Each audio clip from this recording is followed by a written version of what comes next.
انا مش هقعد دكة تاني لاي حد، كفاية اللي قعدته قبل كده. انا فضلت قاعد في الدكة اكتر من سنة ونص، ويجي في الاخر المدرب ينزلني 10 دقايق وعايزني اعمل حاجة ويقول لي انت ما عملتش اللي عليك. طب جربني، نزلني شوط، نزلني ماتش وشوف انا هعمل ايه، بعد كده احكم عليا. عموما انا جاي لي نادي جماهيري فانا لازم امشي، وده قرار نهائي. واللاعب التاني قال لي ادارة الاهلي رجعوني حتى لو 6 شهور وهحل ازمة المهاجم حتى لو ببلاش. قبل ما اقول لك مين اللاعيبه ديت وايه العروض اللي جايه لهم، عايزك تصلي على النبي عشان الحلقه دي دسمه شويتين، فلازم تراضينا وتعمل لنا لايك عشان بنتعب في الحلقات، وتعمل فولو وسبسكرايب، ويلا بينا نبدا.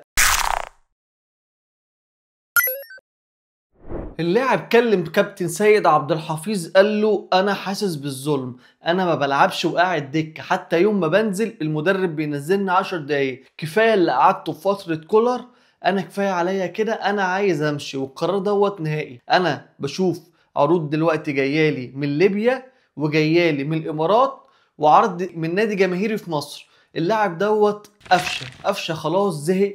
الراجل كان مستحمل كل الفترة دي ان هو قاعد دكة، بس زي ما تقول قال كفاية لحد كده، انا لازم العب اساسي يا اما همشي في العروض. بس هو خلاص مع اتفاق مع الادارة قفشه هيمشي شهر واحد اللي جاي، عنده عروض جايله من ليبيا والامارات، بس في عرض جماهيري من نادي جماهيري جايله من الاتحاد السكندري. الاتحاد السكندري عايز يظبط فرقته بناس فيها خبرة، فيها لعب، فيها تاريخ، مهما كان قفشه برضو صاحب القضية ممكن.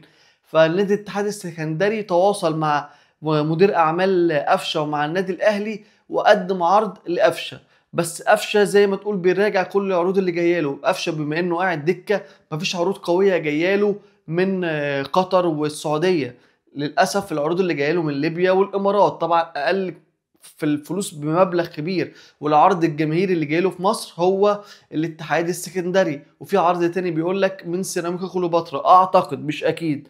فقفشه حاليا بيدرس مع اداره النادي الاهلي، كمان اتسرب او وصل لقفشه اللي هو في قائمة الراحلين، فقال لك يا عم انت كمان هتمشيني بعد كل ده، خلاص خليها تيجي مني، انا اللي عايز امشي. اكتب لي رأيك في الكومنتات، هل قفشه صاحب القضية ممكن يستحق دوت، ولا كان ممكن ياخد فرصة ويقدم اداء احسن من كده؟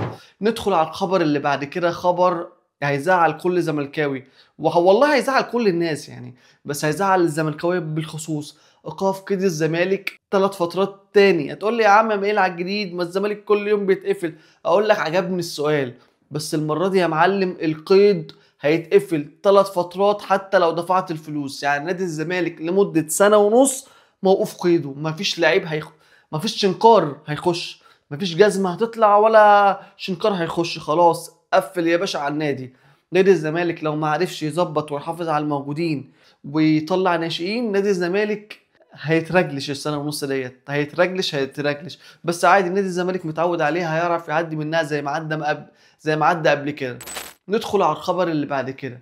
مين اللاعب اللي كلم اداره النادي الاهلي كابتن سيد عبد الحفيظ بالخصوص، تواصل معاه بطريقه شخصيه وقال له يا كابتن انا هحللك ازمه المهاجم اللي ناقصكم، جربوني 6 شهور حتى لو ببلاش وشوفوا الاداء اللي انا عملته، وزي ما كسبتكم افريقيا قبل كده هكسبها لكم تاني، بس ادوني فرصه لان انا مش مرتاح في النادي اللي انا فيه وعايز امشي وعايز ارجع النادي الاهلي. وانا عايز ارجع مصر، بس عايز ارجع مصر على بوابه النادي الاهلي، مش عايز اروح نادي تاني، مع ان متقدم لي عروض من انديه شركات بمبالغ كبيره زي سيراميكا كليوباترا وانبي، بس انا مش عايز، انا عايز ارجع النادي الاهلي. فهل في فرصه ارجع النادي الاهلي وتجربوني 6 شهور حتى لو بالمجان؟ شوف انت متخيل الكلام وصل لايه، ولا مفيش امكانيه؟ مين اللاعب دوت؟ قبل ما اقول لك على اللاعب ده اوعى تكون نسيت تعمل اشتراك عشان اجيب لك كل الاخبار الطازه. ويا جماعه انا عايز الفيديو ده يوصل ل 1000 لايك، نفسي اوصل فيديو ل 1000 لايك. اللاعب دوت هو كهربا، وكيل اعماله احمد يحيى تواصل بشكل شخصي مع كابتن سيد عبد الحفيظ، قال له دوافع اللاعب اللي هو يرجع النادي الاهلي ويقدم مستوى خرافي كبيره جدا. اللاعب عايز يرجع حتى لو ببلاش لمده 6 شهور، كتجربه يعني، كانت جربه. وطبعا اللاعب يعني معلش مش يبقى اسوأ من مهاجمين كتير احنا كنا جبناهم.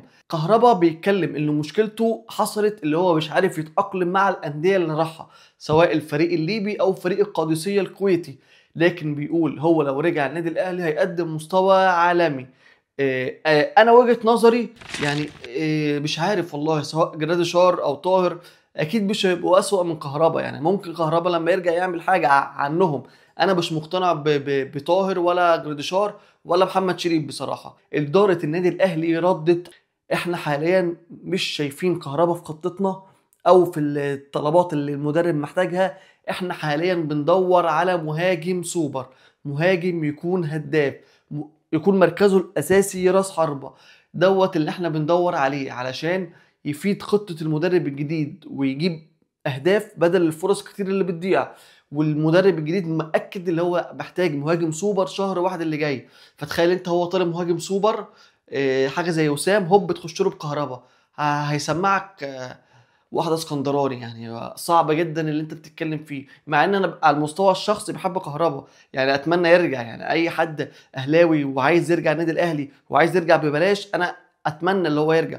بس ده يعني يرجع بجانب المهاجم السوبر اللي ادارة الاهلي لازم تجيبه عشان يحل الازمة اللي النادي الاهلي فيها. اكتب لي في الكومنتات، تتوقع كهربا هيرجع النادي الاهلي ولا مش هيرجع؟ بالنسبه لموضوع وسام ابو علي ورجوع وسام ابو علي، انا بقول لك وكنت قايل لك في الفيديو دوت، وسام ابو علي مش هيرجع النادي الاهلي. وسام ابو علي حتى لو في ايه مش هيرجع النادي الاهلي. فكر بالعقل، الطريقه اللي مشي بيها غلط. وغير كده هو مش بعد كل اللي عمله هيرجع النادي الاهلي تاني. وغير كده النادي الاهلي بيفاصل في ابراهيم دياباتيه على نص مليون. تيجي تقول لي هتجيب وسام باربعه ولا خمسه؟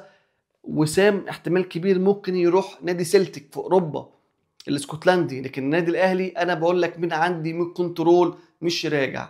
ولو عجبتك الحلقه وعايز تسمع كل الاخبار الطازه يبقى لازم تعمل سبسكرايب وتفعل زر الاشعارات وتعمل لنا لايك، ارزع واحده لايك كده قبل ما تمشي. وبس كده.